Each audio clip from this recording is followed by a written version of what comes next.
if I have any interest in a job, send it out and do my homework. So I researched and I was like very aggressive about what skills I had that could be helpful to him and his team that he was building out. And I did that in all of the markets that I sent tapes to. Welcome to the Next Level Journalist, where you will hear from some of the best journalists in the business or who have been there, done that, and willing to share with you what they've learned so you can get better, faster. My guest today has more than a decade's worth of TV journalism experience. Although she's no longer behind the desk or out in the field, she is still very much using those skills as she has branched off and started her own media group. Nicole Pence Becker, thank you so much for making time for this today. Well, Kyle, this is a treat because I get to talk to a friend of old and also just talk about the journey in television and media and really evolving from a television news journalist to what I'm doing today. So I'm glad that we're doing this. This is fun stuff. Now, I have no doubt you're going to bring so much value to this conversation for everything you just said and more. So I know it's going to be difficult, but if you can, take us through your TV career journey, maybe the point version, just, why you got started, when you got started, and where you went along the way, and bring us up to today. Okay, I love it. So I grew up in Columbus, Indiana, which is in the southern half of Indiana, and I went to DePaul University, which was a liberal arts college. And I love the liberal arts education because they forced me to take like quantitative analysis and certain things that truly I did struggle with, but it gave you that kind of all-encompassing understanding of different, areas of study, and also made me feel like I could problem solve very easily. But while I was in college, I realized I wanted to get into television journalism. Well, because it was a liberal arts college, you didn't really have that option like some of the other schools where you could be a broadcast journalism major or you could even be a PR major. So I was a communications major and I did a lot of internships during that time. I got to work at Fox News Network where I met Brett Baer, who was also a DePaul alum. Now he's basically the face of that news network, Megyn Kelly. I got to work alongside her. And I fell in love with television journalism. We had, a very small shop at DePaul where we did like one 30-minute live newscast on Wednesdays. I think that's still the only thing that they're doing. But it was enough that got me excited. I really threw myself into it. When I graduated from DePaul, I got my first television job in Fort Wayne, Indiana as a reporter. And I felt really lucky because I was in Indiana, Hoosiers in that community. I knew these people. I understood them. I was one of them. And so I felt lucky that I didn't have to go somewhere really far, like, Butte, Montana or something crazy, right? And I got to work in my home state. I loved my time in Fort Wayne. I did everything like every new reporter does. I mean, every assignment under the sun. And at that time, remember, as a reporter, like cell phones and the use of maps on Google, like that really wasn't a thing. Like I had to look at maps to drive to like breaking news with the photographer. It was kind of crazy. And then we fast forward to 2 years into that, I got a job in Lexington, Kentucky, which I love Lexington. I tell everybody that if I wasn't a Hoosier, born and bred and, everything was here, including all of my family on my side and my husband's side, I would absolutely live in Lexington, like without a doubt. Beautiful. It's beautiful. It's just the best. And I tell everybody, you just don't know it until you go experience it. But I was so lucky. Bruce Carter was the news director at WLEX, and he hired me, and I got to be the morning reporter. And then Dia Davidson had a baby, and I filled in for her. And Dia and I are very close still, and we're close then. And Dia just realized she didn't want to do morning news anymore. And so they had an opening, and Bruce said, Nicole, I want you to anchor that show with Chris and Lee and Tom. And it was just a huge opportunity for me at that age to be the main morning anchor in Lexington. And I loved it. Morning TV is the best because you can be your own personality while also having the goal of informing people, getting them caught up on what they missed overnight and like making sure they're prepared for their day while also bringing in, a little bit of energy. And I just love morning TV. So I was there in Lexington for 4.5 years and would have stayed there for a long, long time until a television station in Indianapolis called and wanted me to come up and be the weekend morning anchor there. And I was there for a year. And then I went over across the street to be the main evening anchor at the Fox 59 station here in Indianapolis to launch a brand new show called News Point, and I got to co-produce that show. And that really is, probably looking back on my television career, one of my favorite experiences, because I got to create a show. It's still running on Fox 59. It quickly became the number two within 4 months of when we launched, which was a big deal, at 11 o'clock at night. And then it became number one, and it's still the number one 11 p.m. It's a very different format. It's the first 11 minutes. It's news straight to the point. That's what it was called, News Point. And it gets rid of the opinions. So I'm a big proponent of that, especially in journalism now, that we get rid of Me too. Yeah, I mean, it's just, I turn on the news and I can't hear the facts. I only can hear the opinions, and it's driving me nuts. Like, let the tape roll. Let me decide if I feel that somebody is agitated or frustrated or rude or disrespectful. Like, let me make that decision as the viewer. Don't tell me what the opinion is before the tape rolls, or even after. So Newspoint is a show that people love here in this market. And I was on that show for a year and a half. And then Tribune, the station who owned Newspoint, Fox 59, bought the CBS affiliate in town. And so they wanted me to go launch the morning show on that, which I had some, some hesitation, because I built Newspoint. I loved it. It was number one. But I knew that the news station needed some familiar faces and some brand equity. So they had me and a couple other of the main anchors in town who were well known and had good rapport, and I could go back on morning TV, which I do love morning TV. So I got to do that for a year and a half on that morning show, and launch that morning show. Won an Emmy for that as one of the best morning show that year. And I did that until, Kyle, life changes, seasons of life change. I have 4 sons. I had 3 sons, though, in 13 months. So I had twins. Wow. And then a whoops. And I was on the morning show. So the twins were born. I went back to work. Wow. 8 weeks after they were born, at 2:30 in the morning, I went back to work.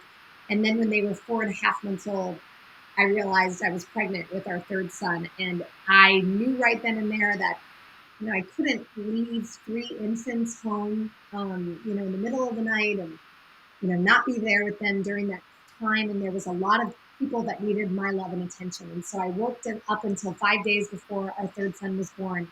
And then I decided to retire from TV because that was what our family needed. So that's the TV journey. Yeah, and tell us what you're doing today. Okay, so today I'm doing kind of a lot of things. So out of television, I stayed home and focused on our kids, changed a lot of diapers. I'm not exaggerating, 25 a day in the first couple months. Like, it's not even a joke. And we had fake triplets. I believe you. Horrible. I kind of forget it, So as Matthew got to be about 10 months, I got a lot of questions from people like, well, you're going to go back on TV. And I was like, I'm not right now. Today in this season of life is all about focusing on my family. But they would say, okay, well, how do I get my product or service or business on television? And they were very interested in the PR area. I have my master's of public affairs, so I feel like I'm very good at writing and critical thinking and researching. And I started realizing, well, I could probably do that, right? I could probably help people tell their story in a different way, whether it's through PR or video production. And I have the chops and the, experience that I could, share that with them. But I wasn't exactly sure how that translated to a company, because I had been a television journalist. I won 4 Emmys. I was paid to talk, and write stories. Like, I like to say it just very, frankly. And I thought, well, how could I turn those rare and valuable skill sets into services that people would find, interesting, and they would pay for it. So I started realizing it was tied towards public relations. And eventually I created Pence Media Group, where I would work with companies and helping them hone their brand messages, their unique value propositions. I would ask them questions about, who are you trying to target? What's your target market? What's your prospective market? Is that the same or different as it is now? And I realized I could, help people, grow their business through marketing and communications. And so I did that for about a year. and very small, like had like 2 clients, a month max. I mean, I had a lot of kids at home, but I had something that I was doing on my own that I really valued. So Hmm. then my father decided that he was going to run for Congress. My dad is Congressman Greg Pence in Columbus, Indiana, the 6th district. And he said, I need a communications director. And I said, well, okay, I'll find you a good one. I'm going to interview all these people. And he was like, no, you're going to do it. And I was like, no, no, no, no. Like, and I mean, it was a family squabble. And I said, Dad, I like offensive communication. I don't want to do politics, even though I had my master's in public affairs. I love politics. I believe in, the importance of politics and democracy and the process, but I just didn't want to do defense communication. I didn't want to do Hmm. crisis communications either, because you get a call and you get, your whole day gets moved and changed. And I'm like, I don't have that luxury right now. I have a bunch of kids. And he said, no, Hmm. you're going to do this job. Turned out, as dads always are, they're always right. Like, it was Hmm. the best experience, especially for me, to grow Pence Media Group, because I was able to learn so much in such a short period of time. Crisis communications, email marketing, social media management execution, speech writing, video production, everything, all of it, digital buying, media placement. I mean, I worked so much, and it was for your, with your dad and for your dad. So it made it even more complicated, but it was also like, that's why I did it. So I was okay with like leaning in and really having to take time to learn things that I had no idea that I was doing at that moment. And so Yeah. he won his primary. I said, okay, great, did my job, find somebody else. So he found somebody else and went on to win the general election. And he's been Indiana's 6th district congressman he's in his second term. So, I don't work on that campaign at all. I'm just his daughter who supports him at this point. But that really made me realize, okay, like there's a lot from television and from journalism that translates into media marketing communications that I can offer people. So Pence Media Group. Yeah. Yeah, no, go ahead, Go Kyle. ahead. I'm sorry. No, just, I was just saying, yeah, it's clear that you have a vast tool set going on there, and that's why a big reason I wanted you on here. So sorry to jump in. Continue with Pence Media Group. well, I love it. And I think, though, but like there's some part of people who are in television and journalism that when you identify so much with that, because it really is an identity. Like, I was a television news anchor. I was the morning anchor in Lexington. I lived and breathed Lexington morning news. It was a part of who I was.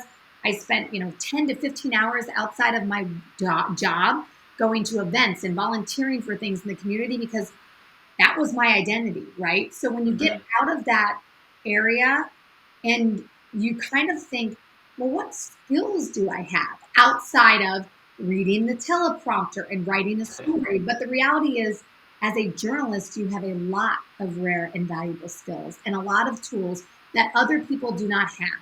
And you can help them and you can share those. So Pence Media Group quickly became a company. And at this point now, we do media marketing communications. We're full service. We have a digital arm. I invested in technology last year that allows us to do digital advertising, so PPC, SEO, OTT, everything you can think of. And we work alongside and with small companies, startups, small to corporate companies, where we run PR campaigns for them as an extension of their teams.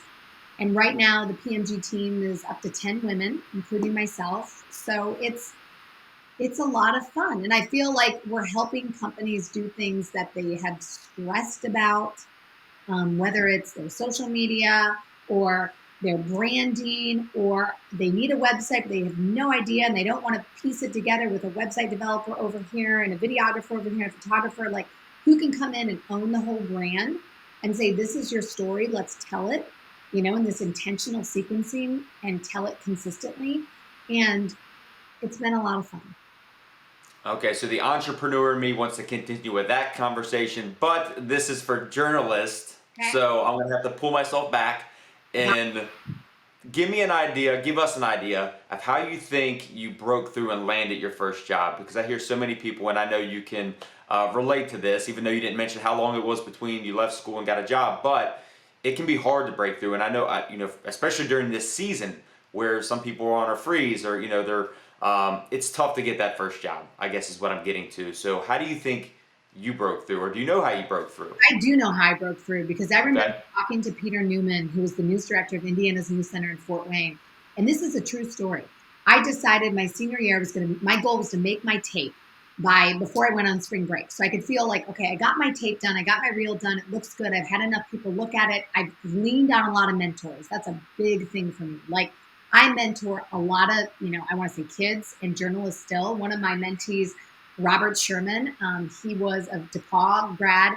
He's about like 8 years younger than me. I have mentored him since he was in DePaul, and now he's on Fox News. He is, he's awesome. But I think the thing with him, and I see a lot of myself in him, and vice versa, is that he just was tenacious. Like he had these goals and he made them like I did. Like my tape is going to be done. And then I knew when I got back from spring break, I was using, the websites, tvjobs.com. And I know that thing still exists. And I was looking through Who everything. does? It does.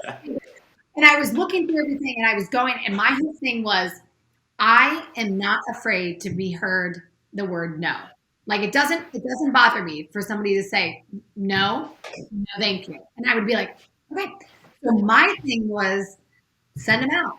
If I have any interest in a job, send it out and do my homework. So I researched Peter Newman in Fort Wayne. He was the news director. Tell me about the style of the shows. I would watch the website and look and see, okay, like what kind of stories do they seem to be doing more and why? And I'd write emails about that. I've been recognizing that you guys have leaned into politics. I love politics. That was my minor in college. And I'm bilingual, so I can speak Spanish with the growing Spanish population up in Fort Wayne, near out in Angola. And I was like very aggressive about what skills I had that could be helpful to him and his team that he was building out. And I did that in all of the markets that I sent tapes to. So to be very transparent, I don't know, I probably sent 25 tapes. And Yeah. I probably got, you know, 11, maybe half of them, 12, responses back about they were interested. And then Wow. out of the 12, 6 of them just kind of fell apart because you didn't hear back from them again, or they filled the position, or they wanted more experience, or in this world, it's so zero sum. So they wanted a boy, or they wanted, Right. I mean, it's crazy, right? But I felt Yeah. like I got I was like, well, I'll take half. And then out of those Yeah. 6, I went in. I went really in on those 6 and said, okay, I want to know the market so that I am so competitive, and I bring myself that advantage to them that I have like researched enough that they have to bring me for an interview. And so I got 5 interviews. And so I drove to Champaign, Illinois. I drove to to Fort Wayne. I drove to um, Owensboro for Evansville. I drove, gosh, I can't remember, somewhere else. And then I flew to 2 places. And I just really wanted to be in India. So, I really leaned hard in that. And I think that tenacity and that extra work to demonstrate that you can, and also demonstrating how your skills fit that role is really important. So if you know a television station that is obsessed with social media, you better be obsessed with social media, and you better be able to demonstrate that you also can be very good at social media, not just obsessed with it, not like to put yourself on there, but be able to be technically well versed in that platform. So you got to really work hard because it's a zero sum business. It just is.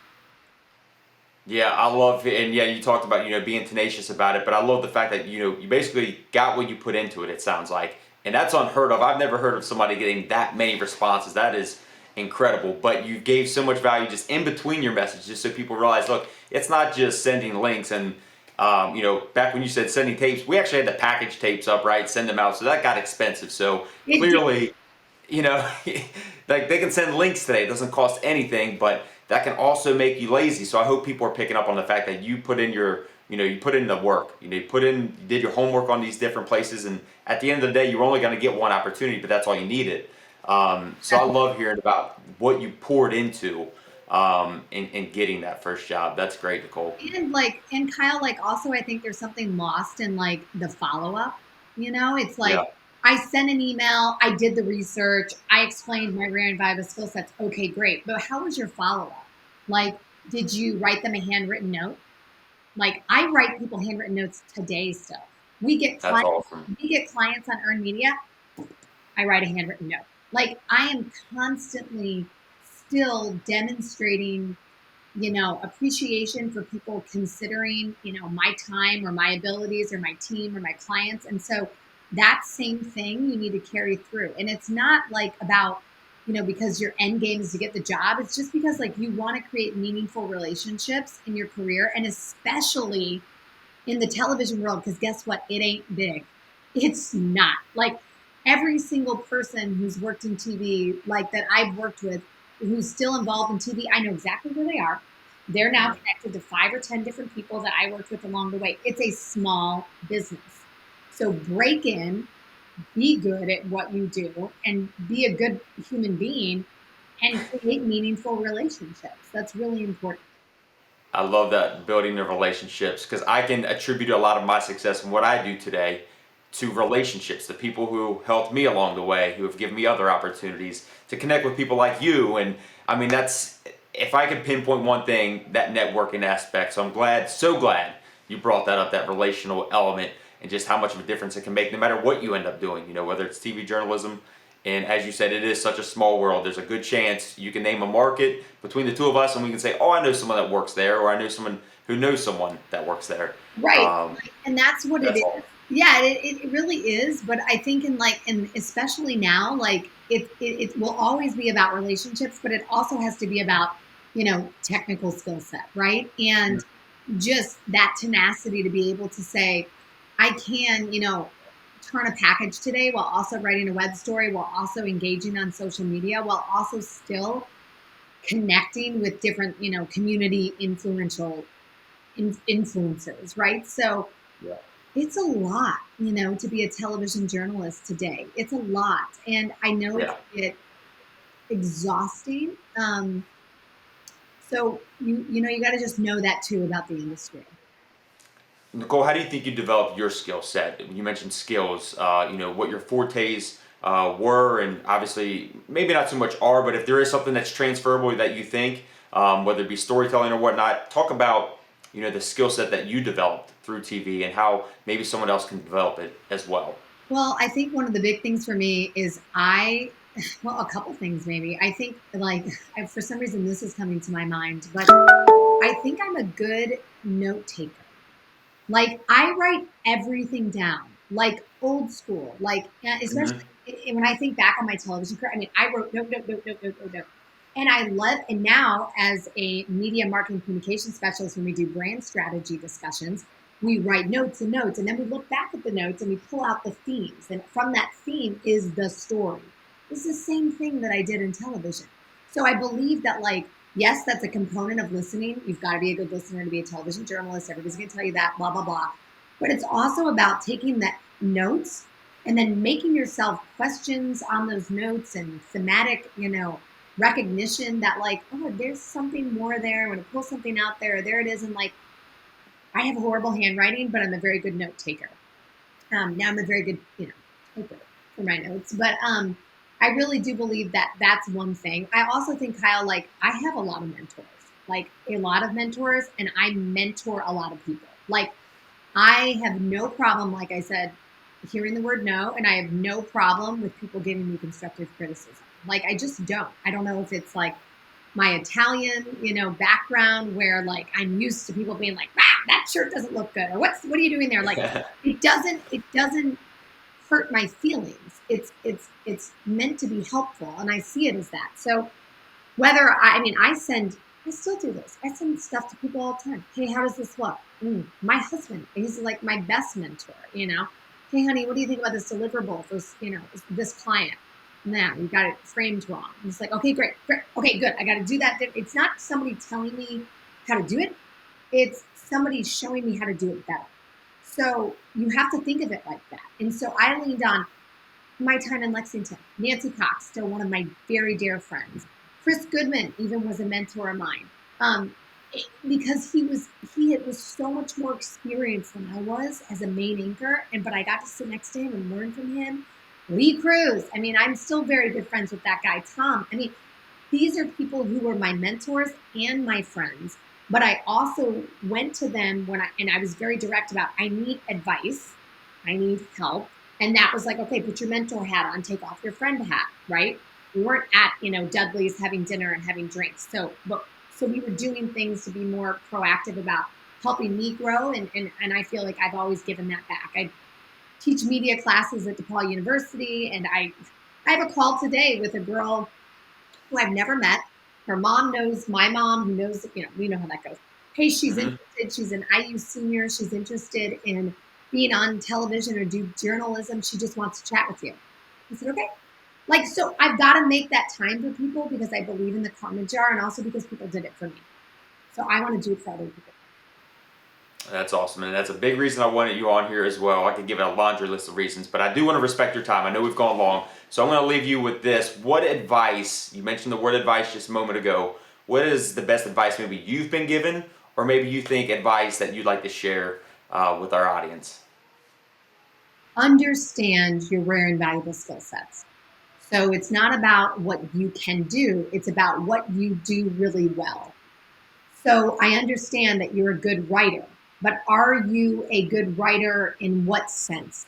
Understand that. So when somebody says, what can you bring to the table as a journalist? And don't be afraid to say that. I'm a very good communicator during live breaking news. I have complete confidence in myself because I can grab words and I can grab vocabulary and make a picture with words to tell people how to understand what's happening on their television. Don't be afraid to share exactly what are your rare and valuable skill sets, but you also need to know them. They cannot just be the generic laundry list. Like, I'm good at editing, I'm good at da-da-da-da. Like, those are technical skills. What are your rare and valuable skill sets? And share those. Be very direct about what they are, but also don't exaggerate them. Right. Know exactly what they are. Clear and confident, Nicole Pence Becker, Becker. No doubt that is what you are. So thank you so much again for making time for this and everything that you shared with us today. Well, Kyle, too fun. I love it. I love it. And good luck to everybody who's watching this. And you can find me all over the internet. You can find a lot on the internet about me, probably every family member I have. But so if you need to reach me, anybody needs to reach me, Kyle, you just send them my way, and I'm happy to be a mentor.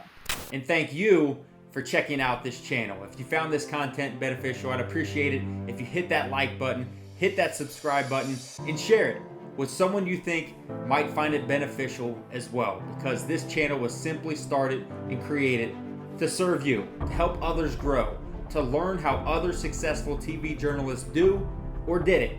So take what serves you so you can get better faster and reach your next level.